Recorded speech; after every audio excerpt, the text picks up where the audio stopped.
मैं एक गृह प्रवेश के पूजा में गया था और वहां पंडित जी पूजा करा रहे थे।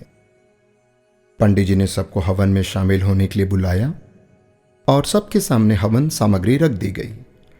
पंडित जी मंत्र पढ़ते और कहते स्वाहा। लोग चुटकियों से हवन सामग्री लेकर अग्नि में डाल देते। घर के मालिक को स्वा कहते ही अग्नि में घी डालने की जिम्मेदारी सौंपी गई। हर व्यक्ति थोड़ी सामग्री डालता, इस आशंका में कि कहीं हवन खत्म होने से पहले ही सामग्री खत्म न हो जाए। गृह मालिक भी बूंद बूंद करके घी डाल रहे थे। उनके मन में भी यही डर था कि कहीं घी खत्म ना हो जाए। मंत्रोच्चार चलता रहा, स्वाहा होता रहा और पूजा पूरी हो गई। सबके पास बहुत सी हवन सामग्री बची रह गई। घी तो आधा से भी कम इस्तेमाल हुआ था। हवन पूरा होने के बाद पंडित जी ने कहा कि आप लोगों के पास जितनी सामग्री बची है उसे अग्नि में डाल दें। गृह स्वामी से भी उन्होंने कहा कि आप इस घी को भी कुंड में डाल दें। एक साथ बहुत सी हवन सामग्री अग्नि में डाल दी गई। सारा घी भी अग्नि के हवाले कर दिया गया। पूरा घर धुएं से भर गया। वहां बैठना मुश्किल हो गया। एक एक करके सभी कमरे से बाहर निकल गए। अब जब तक सब कुछ जल नहीं जाता, कमरे में जाना संभव नहीं था। काफी देर तक इंतजार करना पड़ा, सब कुछ स्वाहा होने के इंतजार में। दोस्तों, मेरी कहानी यहीं रुक जाती है।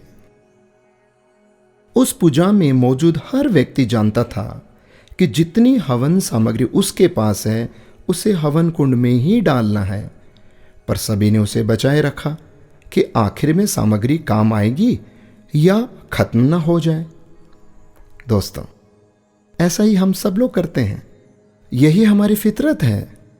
हम अंत के लिए बहुत कुछ बचाए रखते हैं, जो अंत में जमीन, जायदाद, प्रॉपर्टी, बैंक बैलेंस, रुपया, पैसा, फलाना ढिकाना, ये जो इस रूप के भीतर में सब यहीं पड़ा रह जाता है।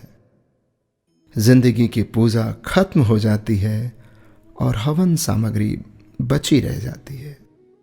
हम बचाने में इतने खो जाते हैं कि ये भी हम भूल जाते हैं कि सब कुछ होना हवन कुंड के हवाले ही तो है। उसे बचाकर क्या करना? बाद में तो सिर्फ धुआं ही होना है। संसार हवन कुंड है दोस्तों, और जीवन पूजा। एक दिन सब कुछ हवन कुंड में समाहित होना है।